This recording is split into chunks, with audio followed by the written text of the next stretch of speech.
Sat Narkoba Polrestabes Palembang musnahkan barang bukti narkotika jenis pil Inex sebanyak 41.000 butir.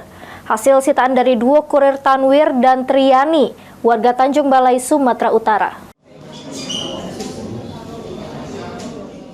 Sat Narkoba Polrestabes Palembang lakukan pemusnahan barang bukti narkotika jenis Inex, yang mana narkoba ini hasil mengungkap kasus dari 2 wong kurir, yakni Tanwir dan Triani, warga Jalan Denai El Kalimo, Kelurahan Gading, Kecamatan Datuk Bandar, Tanjung Balai, Provinsi Sumatera Utara.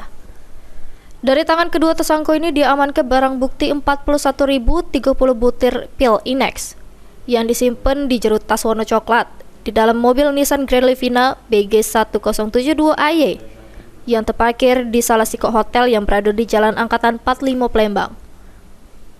Sebelum dimusnahkan, puluhan butir pil Inex ini dicek dulu oleh tim Lab 4 Polda Sumsel. Selanjutnya dimasuk ke wadah, yang selanjutnya dicampur deterjen dan di blender.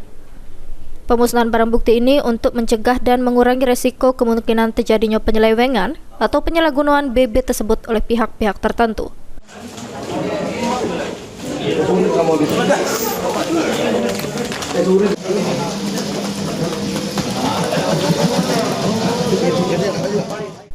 Heru Wahyudi, PAL TV.